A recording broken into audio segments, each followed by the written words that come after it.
About 35 years ago, I got obsessed with a simple question. What makes the difference in the quality of people's lives?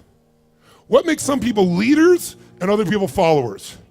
What makes most people talk about a dream and never follow through, and other people, just a small percentage, kick ass, take names. You can throw any obstacle at them, they find a way to break through. What's the difference? And when I first grew up, I grew up very poor financially. I grew up in a very tough environment. When I met my fourth father, I said, Mom, I'm confused. I was confused because I always loved people, just my nature.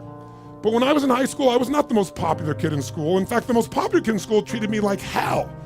He was so vicious and mean. I thought, what makes that guy popular?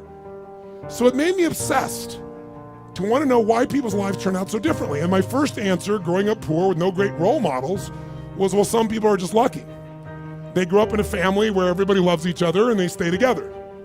You know, some people are lucky. They grew up in a family and everybody's educated, and so they work hard to educate their kids. Or some people are lucky. They grew up in a family with lots of money, so they have resources to travel and learn and expand and do whatever they want. And as much as I wanted to believe that story, that some people are just lucky, that they had a better family, when you pay attention and you're even slightly honest with yourself, that story doesn't hold up, does it? Because when you look around, what happens to people that were truly given everything and they don't have to work for it? What happens to the person who's born and they got total love and support from their family? They have total financial abundance. They don't have to worry about it whatsoever. They got all the great education. What happens to the majority of those? Not all, but the majority of those people don't build any muscle. They're not hungry because everything was given to them, so they don't have any hunger that could give them drive. Which, if you ask me, Tony, what's the single most important key to success above anything else? It's not talent, it's not skill, it's hunger. If you get enough hunger going in you for an answer, you'll find the answer. If you get a hunger enough inside of you that says, I gotta take things to a next level, I gotta achieve, I gotta make a difference, I gotta expand, you will find the answer. People's intelligence will expand if they got enough hunger. But if you got everything and you're not hungry, you're not gonna have much. Look at the pathetic people you read about in the rag newspapers who were given everything. And as a result, what do you find out? The majority of people that are given everything, you find them living in rehab.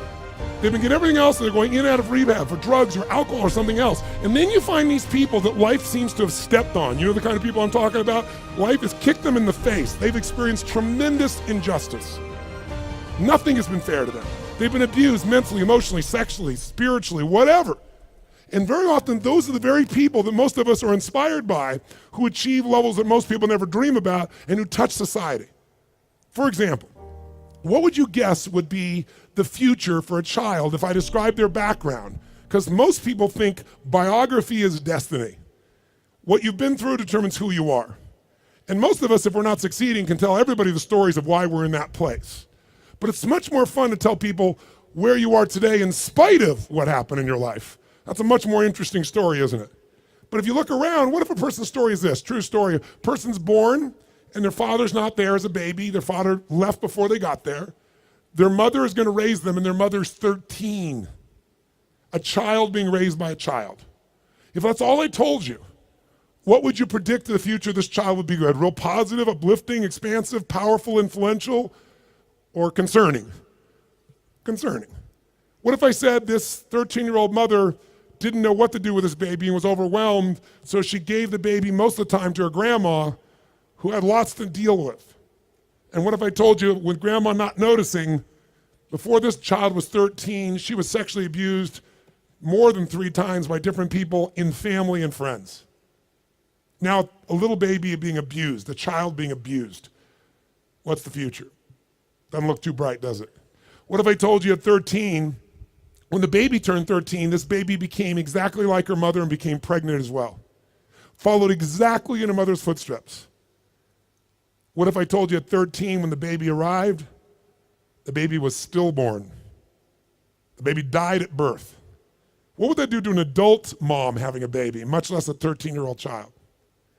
What if I told you the kid went a little crazy with her behavior, got so outrageous and out of control, they put her in an institution, but fortunately the institution didn't have enough beds, so they couldn't keep her there more than a few days, and they finally released her to a man who claimed to be her father, who she'd not met. By now I'm sure you figured out whose story this is. Who is it? This is Oprah Winfrey's story. Oprah Winfrey went through all that we just said, plus she was African American at a time in the US when the President of the United States was not African American, and when many people in the US did not judge people by their character, they judged them by their color based on nothing whatsoever. This woman has become one of the most influential people in the world, females on the planet, and that's her story. So the reason is, whatever story you're being told about the economy, whatever story you're being told around you, you have to be so aware not to buy into a limiting story. Either someone else telling you that or you telling yourself that. And I'll tell you something, it's gotten worse as the years gone by, and I think the US has been the leader in it. I'm not attacking my country, it's interesting what's happened in my country in the last 2 decades. Some of you may be old enough to remember 20 years ago when things started to change, because America likes to export their stories. So I think many of you, if you're around then, can remember there was a story of 2 young men who killed their parents in Los Angeles. Their names were the Menendez brothers. Does anybody here remember that story, the Menendez brothers? Keep your hands up so I can see a sense. Yeah, quite a few of you can remember this story. If you didn't know the story, it's about these 2 young men. They killed their parents, their mother and father, at point blank range with a shotgun, murdered them in cold blood. But when they went to a jury trial, the jury couldn't decide. They admitted they did it. They admitted it.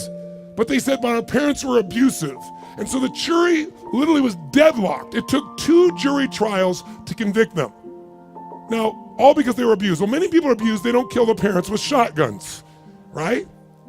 See, if you and I are going to be successful, we're never going to get it by blaming somebody else, including God. People say, I'm poor because God wanted me to be poor. I'm fat because God got me fat. No, you're poor and fat because you sit on the couch and watch TV and eat Cheetos all day. It's not God's fault. So what I'm suggesting to you is you and I have to come up with a better story, a story that can make things work. So now I want you to tell me the truth on something here. Tell me right now, who here in this room has ever failed to accomplish something that really mattered to you? We all know we failed at some point. The first time I ever asked this question on stage, it was spontaneous. I was at this group called TED, Technology, Entertainment, and Design. And I asked everybody in the audience, because they're all multi-billionaires, the guys that started Yahoo, the guys that started Google. It's this really unique group of people. And they're in this darkness. And they weren't responding, so I said, let me just ask you a question. How many of you have ever failed? No one raised their hand. I said, thank you for your full participation. How many of you have ever failed? They all raised their hand. I said, great. When you failed in the past, why did you fail? And this is where you hear people's story. Remember why I'm telling you this? Because I want to tell you right now, you might write down something. Change your story, change your life. We all have a story about why we are where we are. If you're not where you want to be in your life, in some area, like maybe your body's great, but your finances aren't, or your finances great, but your relationship sucks, or doesn't, or whatever, the bottom line is, you've got a story why it's that way. And the story we tell ourselves protects us from pain. It gives us a reason why it's not our fault, or it's going to be okay in the future. But the story that protects you also imprisons you. It keeps you from changing your life. So in order to create a change in your life, you really truly got to change your story.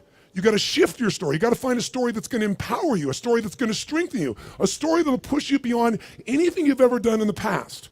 So the story most people have, and that they had at this TED piece was, I said, why have you failed in the past? Didn't have the money, didn't have enough time, didn't have the right resources, didn't know the right people, didn't have the right contacts, didn't have the technology. Some people said we had a lousy leader. The leader said I had lousy people. Right? Isn't this stuff that people tell you?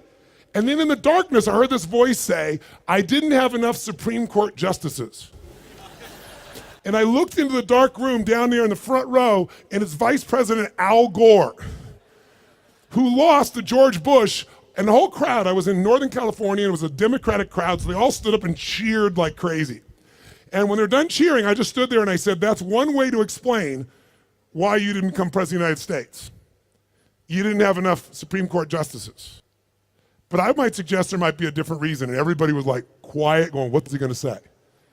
And I said, let's look at everybody else first. Those of you who told me you don't have the money, you don't have the time, you don't have the education, you didn't have the right people, didn't have the right skills, didn't have the right technology, you didn't have the right Supreme Court justices, or enough of them. I would submit to you, you've all told me the reason you failed is you didn't have the resources. Time is a resource. Money is a resource. Technology is a resource. Knowing the right people is a resource. And I said to the audience, here's my experience working with the most successful people on the face of the planet, athletes, presidents of the United States, multi-billionaires. Here's what I know from them. Resources are never the real problem. A lack of resourcefulness is the real problem. I'll say it again. Lacking the resources is not the problem. Lacking resourcefulness is the real problem. What I mean by that is very simple. The ultimate resource is human emotion. What starts wars? Is it logic? Hell no, it's emotion. What makes you get married or get divorced? It's emotion. What will make you stay up all night, work to build your business? Emotion. What will make you give up? Emotion. If you don't master your emotion, if you don't become resourceful, then you're gonna think the problem is resources. Because I'm here to tell you, every great person I know didn't have the resources, but they got them because they're resourceful. And what that means is, if you're creative enough, creativity is an emotional resource, can you find an answer to the problem, yes or no? If you're determined enough, can you find the money that you don't have? Can you find it, yes or no? If you care enough and get other people to care with you, can you get them to help you, yes or no? If you are bold enough, if you're strong enough, if you're disciplined enough, can you get yourself to do things other people cannot find a way to do, yes or no?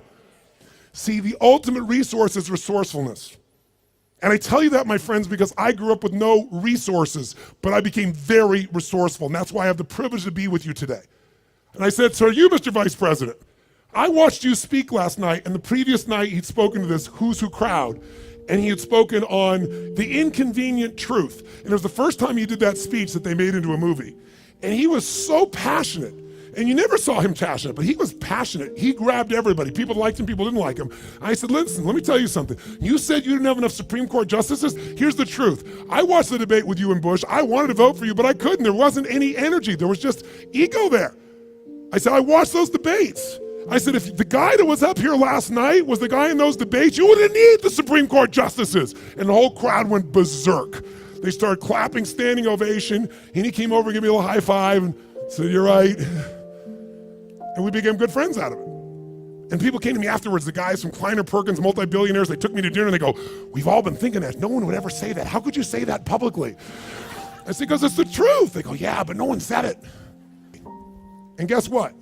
The truth is, I don't care where you are today. I don't care if you're totally broke and getting here was a huge stretch for you. If you can find the hunger inside of you and you can remember, I don't need resources, I need resourcefulness, that'll get me the resources, then anything you dream about you can make real. But the minute you forget that and you come up with a story that goes, I don't have the money, I don't have the time, I can't do it, it's too far away, that's what's gonna kill you. Change your story, change your life. And we all have a story because we're afraid, all of us, to fail. We're afraid to not look good. We're afraid to be disappointed. We're afraid to get our hopes up. But the only way that you get courage, courage means you're afraid, but you do it anyway. It's not courage if you're not scared. And so there's gonna be people talking here the next few days or today that they're gonna give you some great strategies. Whether you do it or not is not gonna be based on your ability. What you're capable of is amazing. What most people will do is disappointing. It has nothing to do with the content of what needs to be done. It's everything to do with the mastery of your own states. So here's what I believe. My passion is not just get up and talk. My passion is get people to rewire themselves. So how many of you came here not just for information? How many came here for some breakthroughs? A breakthrough means a new quality of life where things that were impossible are possible. Who's with me on this? Say aye. So let me give you 3 keys to a breakthrough. Any one of these 3 can give you a breakthrough, but if you do all 3 of these, you're gonna have an extraordinary breakthrough. So let's start with something so simplistic that none of us would be emotionally attached to it, and we all know it's true. And let's take a symbol in society. All over the Western world, including Australia, and you guys are a bit better than America, but not by a whole lot. What's happened to societies, Western societies, in terms of their health and fitness?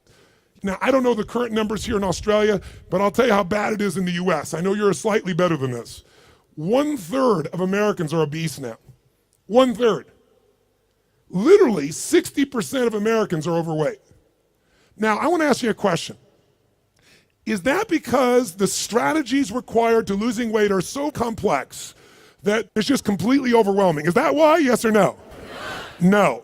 However, if you have the wrong strategy, you're guaranteed failure, even if you're motivated and driven and excited. Is that fair to say? Like, I can remember a few years ago when on the cover of Time magazine was a diet called the Atkins diet. And it said, I don't remember the exact number, I think it was 13% of Americans, the largest number ever, were all on this diet. Now, if you knew anybody who was on the Atkins diet, of course you'd lose weight. First, the number of calories you took came down, but second of all, you ate such an acidic diet that you literally had to pee on a stick so you wouldn't go into acidosis. And if you ever smelled the breath of someone on that diet, you wanted to stay as far away as you humanly could be. Now, that's not too hard to figure out, that if I got to pee on a stick so I don't go into acidosis and my breath is this bad, this may not be a sustainable approach to losing weight. But everybody did it. So if you have the wrong strategy, it's not going to work. So let me give you 3 things in reverse order of importance, okay? Reverse order, least important first. If you want a breakthrough, one of the things that give you a breakthrough is a strategy. A new strategy could change everything. Does that make sense? A new way to do something. If you come up with the right strategy, it could save you a decade. It could save you 5 years. And one reason to come to a seminar like this, in my opinion, is to gather up as many strategies as you can. And what I want to do in just this short little time I have with you is see if I can give you some strategies that'll give you breakthroughs in whatever you want to go after. Some real quick strategies that really work. What is a strategy? It's a specific way to do something that if you do it that way, you get the result every time. Let's think about strategy like a recipe.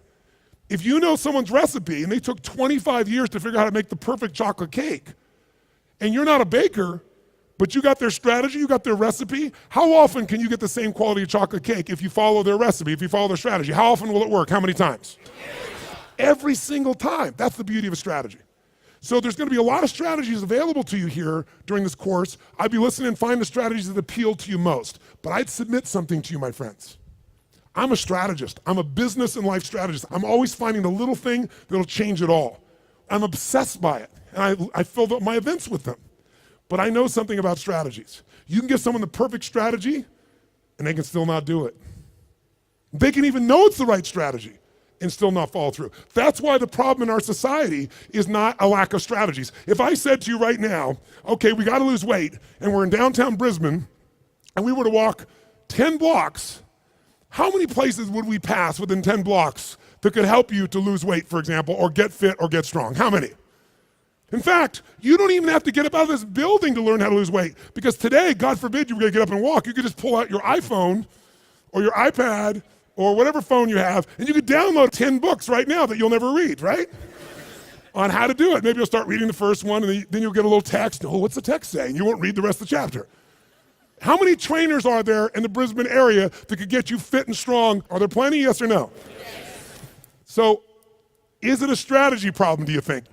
No. So don't get me wrong, I believe strategy is invaluable, but strategy without the next 2 is basically worthless in my experience. You know what to do, but you don't do what you know. But the right strategy versus the wrong strategy is critical. And why don't you make a note of this, really important. You have to do the right thing at the right time. I'll give you an example in my country. Buying a house, right thing to do. In my country, 2007, wrong time.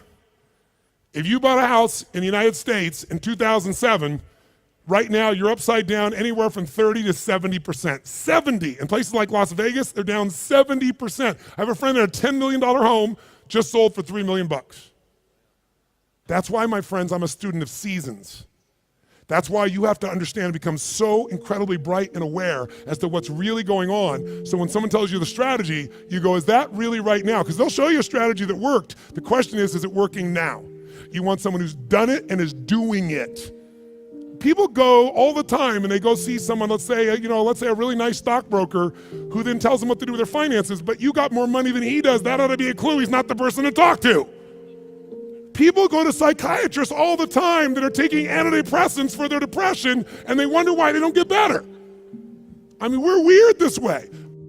I'm telling you, if you're gonna get a strategy, you better get somebody who's doing it, someone who's getting results. Now, strategy isn't critically important. Even though I beat up on it, is it still a huge advantage with the right strategy, yes or no? Yes. So what's the second thing? The second element, though, that affects whether you're gonna use the strategy or not is the story you tell yourself. Does that make sense? Because if your story is, I'm big boned, or I've tried what? I've tried what? Everything. If you tried everything, you'd have the answer. Right? But when people say I tried everything, what does that do? It makes your brain go, see, I've tried everything. There's no reason to try anymore. It's not my fault. I'm just big boned. I just have low metabolism. right? It's just, I've always been this way. And by the way, people's stories are often true, but they're not effective. It may be true that you have low metabolism. It may be true that you're big bone, but that's not why you're fat. It's because you're doing nothing to change your metabolism. Make sense? Or I don't have a relationship with a great man or great woman because all the good ones are gone. Or they're gay and I'm not, or I'm gay and they're not, something of that nature, right? Isn't that a common story people tell themselves? And what does the story do? It kills your hunger, it kills your drive, it gives you a reason not to face the discomfort. We've all lived in a society that has trained us since we're this tall now. Most of you, by the time you're 21, saw 2 million commercials and had to instantly get out of pain.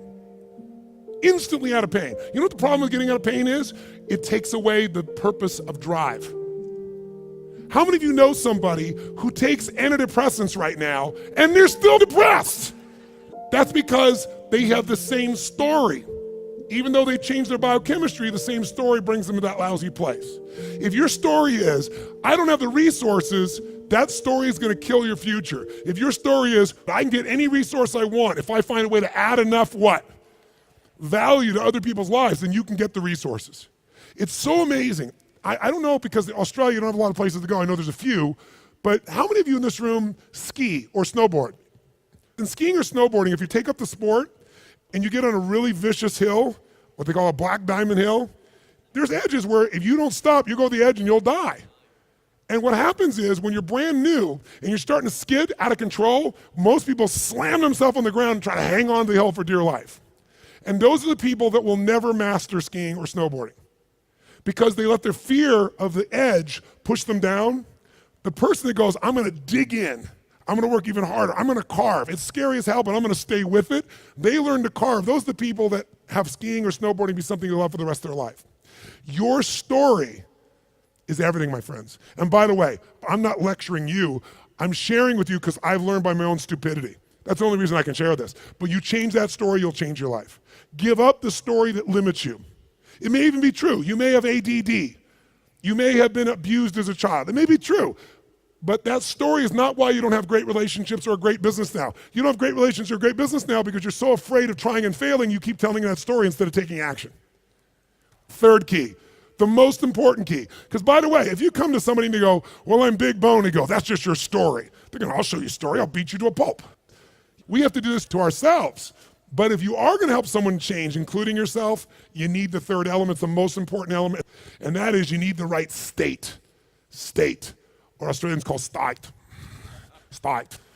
If you're gonna have the right state, then what you have to understand is your state determines how you think and feel, right? How many of you in this room can remember a time when you got really angry at somebody? Did you ever notice when you're really angry at somebody, suddenly you remember everything they've ever done? Because when you go in that angry state, it makes you take the parts of your brain that relate to a story that supports that state. On the opposite, how many of you in this room can remember a time in your life when you fell head over heels in love with someone out of your mind? How many can remember a time like that? Say I. It's been a long time for some of you. Is that all the, make the sound of head over heels in love. Go ahead, make the sound. Is that short-lived for you? Let's try this. Ever been so head over heels in love you couldn't stop thinking about the person, you wanted to make love to them every moment, you're just dreaming of them, you felt them wanting you, you wanted them, you're out of your mind. Make that sound. What does that sound like? Go ahead. Much better, much better.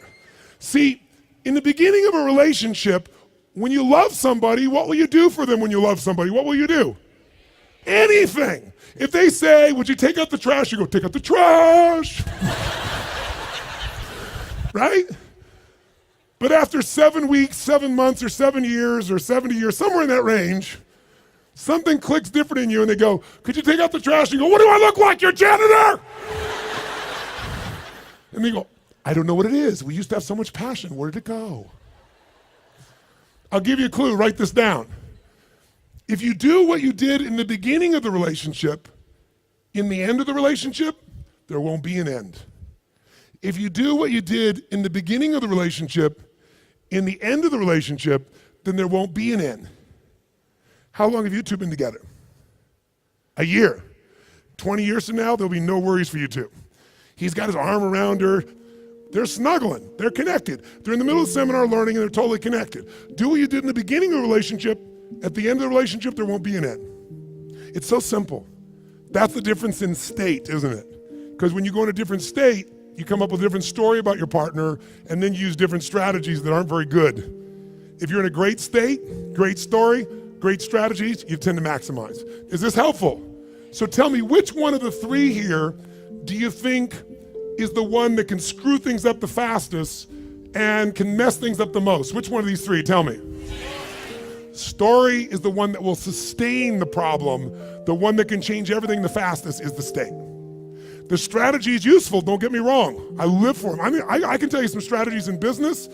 I've taken companies, I buy them for next to nothing and turn them around, make millions of dollars, just using a couple of little strategies. Some of you will come to my business mastery program, you'll see. I tell people on day one of my business mastery, you come, if today, the first day is not worth a minimum of $1 million to you, day one, $1 million minimum, then I'll give you all your money back, plus you get to keep everything got on day one. It's only a 4-day program.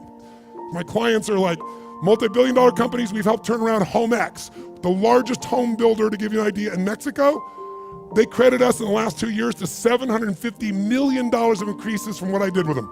That's their words, not mine. Or taking a chiropractor who's got 3 people and doubling his business in 6 months. I've done that with strategies. Simple business strategies where if you don't know the strategy, ignorance is not bliss, ignorance is poverty, ignorance is pain.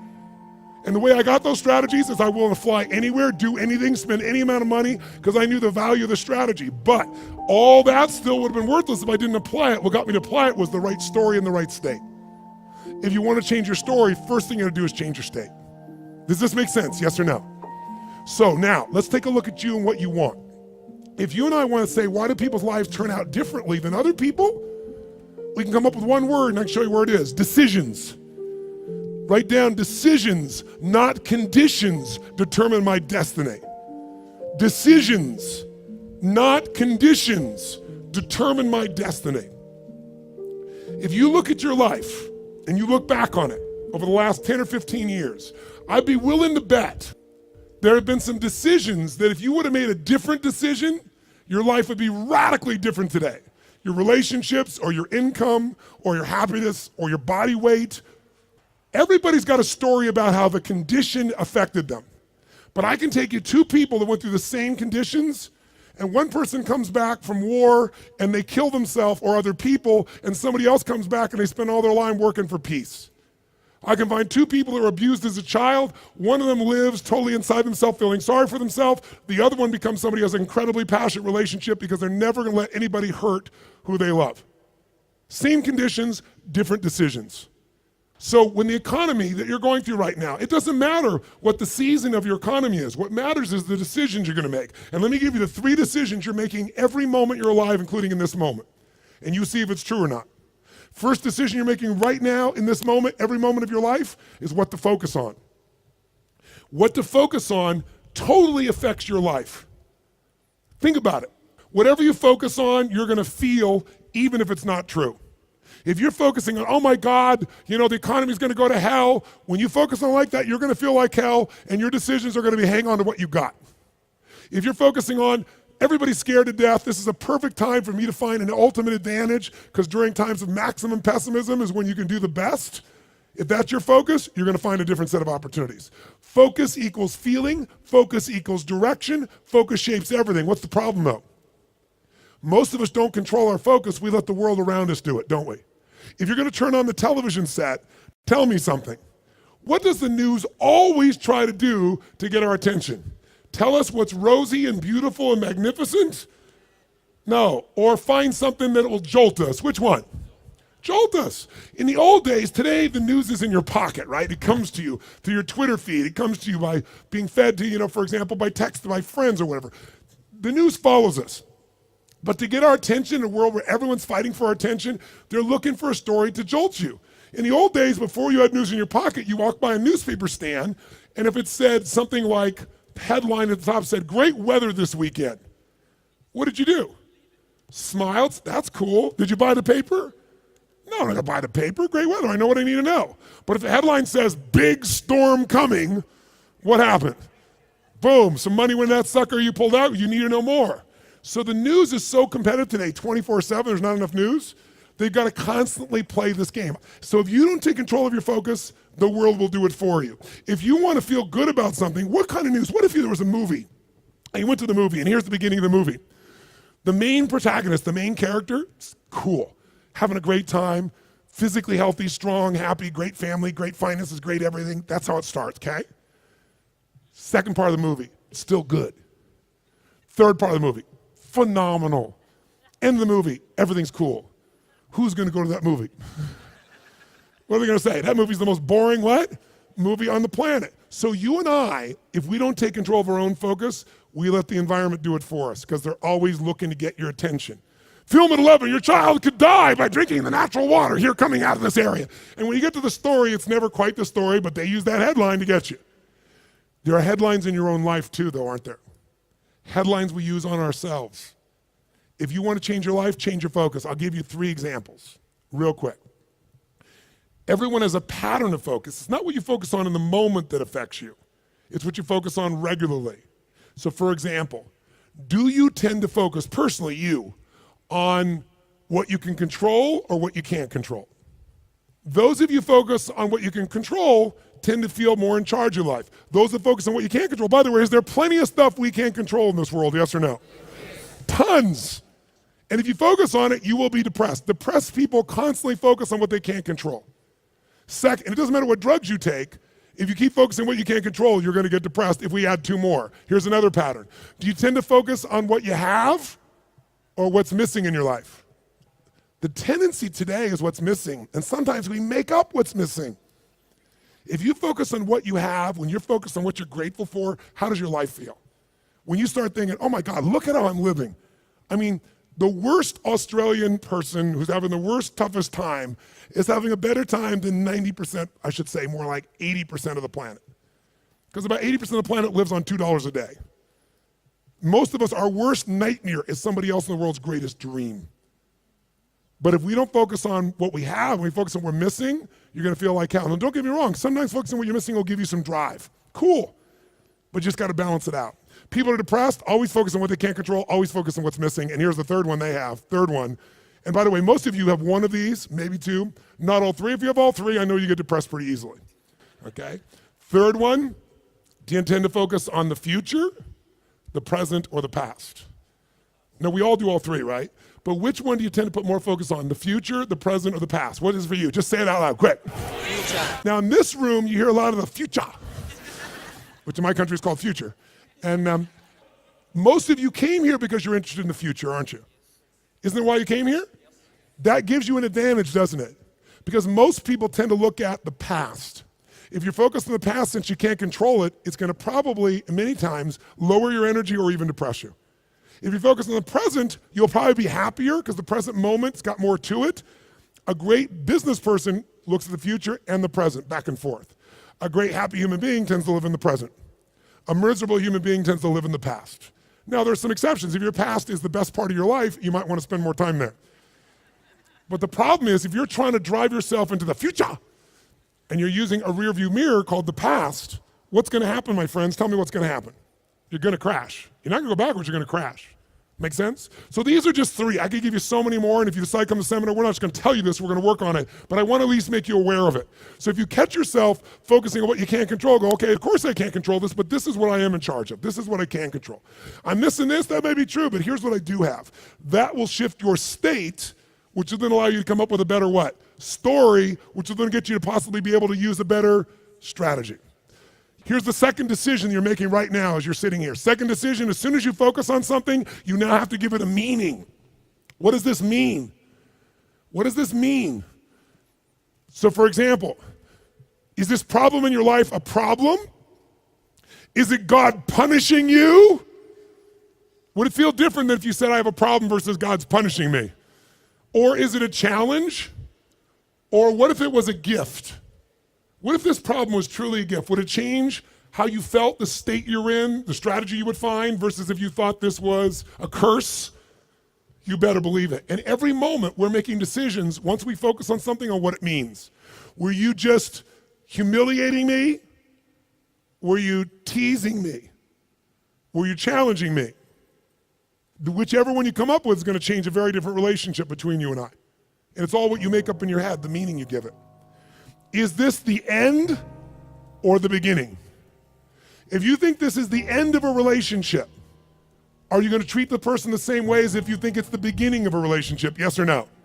If you think this is the end of your career, the end of opportunities to invest versus the beginning of them, then your whole experience is different. If your economy really were to take a huge explosion and take a huge drop down, it would be one of the greatest opportunities of your life.